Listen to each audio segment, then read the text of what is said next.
অনেকদিন পরে গেমে আসছি, গেমের স্ক্রিনটা অন করেছি, খুব শান্তি লাগতেছে দেখতে। এবং একটা মজার বিষয় কি জানো, একটা সময় মনে হয় তো ভিউ পাইতেই হবে, একটা সময় মনে হয় তো টাকা কামাইতেই হবে, অনেক কিছু করতে হবে। এটা এখন কি মনে হয় জানো, এখন মনে হয় কিছু একটা করে যেতে হবে যেটা যেন মানুষ আমাকে আজীবন মনে রাখবে। আগে অনেক কিছুতে ভয় পেতাম, আর এখন জাস্ট একটা কথা বলি যে আগে ভয় পেতাম বা কাউকে থামাইতে হলে চিল্লা পাল্লা অনেক কিছু করতাম, এখন সবচেয়ে ধীর স্থির ভাবে, সবচেয়ে নরম কণ্ঠে, সবচাইতে ইফেক্টিভ কাজগুলা করে দেখাইতে চাই। আমার জন্য দোয়া করো, আমার সাথে থাইকো। আর বিশাল এমনটা মানুষ আমাকে প্রশ্ন করতেছে, কল দিতেছে যে ভাই আপনার চ্যানেলের 1800 ভিডিও কোথায় গেল? ওয়েল, কোথায় গেল কি হলো তোমাদেরকে বলবো না, তবে বিষয় হচ্ছে যে একটা পরিকল্পনা ছিল, আছে।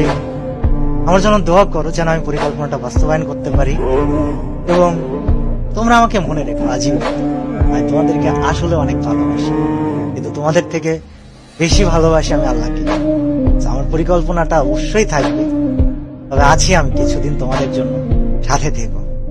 আর অফিসিয়ালদেরকে আমি বলবো, আপনারা যদি আমার এই ভিডিওটা দেখে থাকেন, আমাকে খারাপ ভাইবেন। আমি কমিউনিটি, গেম, এটা আমার কাছে খুবই ভালোবাসার জায়গা। আপনাদেরকে আমি অনেক সম্মান করি, অনেক রেসপেক্ট করি।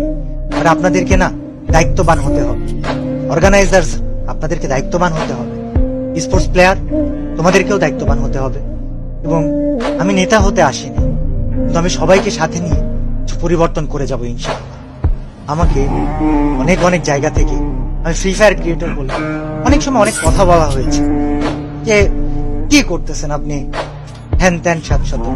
তবে আমি ফ্রি ফায়ারকে সম্মানের জায়গায় রেখে তারপর ইনশাল্লাহ হারাই যেতে চাই। আল্লাহ হাফেজ সবাইকে, আবারও দেখা হবে, এবং নিয়মিত ভিডিও দিতে পারি বা কিছুদিন পর পরও দিতে পারি, আবার নাও দিতে পারি, কিন্তু তোমরা আমার ভিডিও পেলে সবার কাছে পৌঁছে দিও। যে কয়দিন আছি কিছু একটা চেঞ্জ করে যাই। আল্লাহ হাফেজ সবাইকে, দোয়া করো আমার জন্য। Bye bye. আমি তোমাদের সবাইকে আসলে অনেক ভালোবাসি।